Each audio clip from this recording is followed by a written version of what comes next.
Breaking news. Teachers across Kenya are angry and out on the streets. This is a major national crisis that will affect all parents and students. In counties like Kisii, Uasin Gishu, Kisumu, Kwale, Kilifi and Embu, junior secondary school, JSS, intern teachers are marching to protest against the government. They were promised permanent jobs after just 1 year of hard work. But now the government wants to extend their contracts instead of confirming them. This is a huge betrayal of trust to thousands of dedicated educators. The teachers are saying, "No more temporary contracts. We want permanent jobs now." This protest is getting bigger and more serious every day. We bring you the full, urgent story of why our teachers feel cheated and ignored. The central fight is over a broken promise made to these teachers. The initial deal, which was even backed by a court ruling, clearly stated that JSS interns should work for only 1 year. After that year, they were supposed to be confirmed as permanent and pensionable PNP staff. This crucial confirmation was due right now. But the government is ignoring the court's word and the initial agreement, saying the teachers must sign yet another short contract. This feels like a cruel trick. These teachers are doing the same work as full-time staff, yet they are stuck on low pay and have zero job security. They feel the government is simply delaying their careers and future. Here is the big question: where is the money? The government had earlier announced that they put aside 7.2 billion shillings to confirm all the current interns and even hire new ones. But now, top officials like CSO Gamba and others are suddenly saying there is no money. The teachers are confused and angry. They say the government is simply not telling the truth.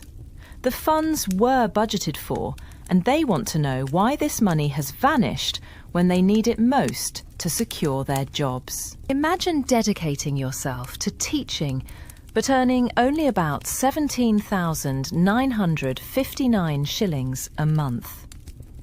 That is the extremely low payment the JSS interns receive. This small amount is completely inadequate for a decent life, especially with today's painfully high cost of living in Kenya. Many interns have bravely spoken out about their personal struggles and hardship. They say they cannot afford to pay for good housing. They can't save up enough money for a wedding, and some are even losing their girlfriends to wealthier sponsors because they cannot provide basic necessities. Their hard work and dedication to our children is being rewarded with poverty and instability. The teachers are strongly pointing out that the government's priorities are completely wrong. They observe huge sums of public money being wasted on endless, loud political campaigns, unnecessary official events, and various useless empowerment schemes that bring no real benefit to the average citizen.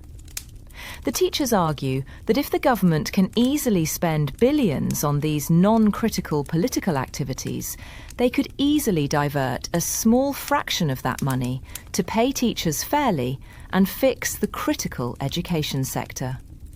They believe this clearly shows that the government simply does not value their vital work or the education of our next generation. The strong protests we are currently seeing in places like Kisumu, Kilifi, Uasin Gishu and Kisii prove that this is a serious nationwide problem, not just a minor local complaint. The teachers are highly organised, determined and serious about their demands. When thousands of teachers from numerous counties leave their classrooms to march on the streets, it confirms that the situation has reached a critical boiling point. They are using the streets to send a clear, loud and unified message to the government. Respect the agreement. They have stated clearly that if they are not confirmed to permanent PNP terms, they will simply refuse to renew the temporary contract, which means no learning will happen when schools reopen next term. The teachers feel confident because the court has already ruled in their favour. A major court judgment stated that hiring qualified and trained teachers under the term intern is illegal and exploitative. This legal ruling should force the Teachers Service Commission, TSC, to immediately hire all the interns permanently. But the government is actively trying to find new ways to ignore or delay this clear legal decision. The teachers are demanding that the government obey the rule of law immediately and without delay. The long-term success and stability of the entire junior secondary school programme relies heavily on the presence and commitment of these very teachers. This ongoing crisis is a critical test of our government's genuine commitment to the education of Kenyan children. Our dedicated, hard-working teachers deserve to be treated with respect and dignity, not used as cheap temporary labour to save money. The extremely low pay and broken promises are now threatening to empty our classrooms nationwide. We must all stand firmly with these teachers. What do you think must happen now? Should the government keep its solemn promise and confirm them immediately? Or do you believe they are justified in claiming there is no money? Tell us your thoughts and feelings in the comments below. And please like and share this video to help amplify the teachers' urgent cry for justice.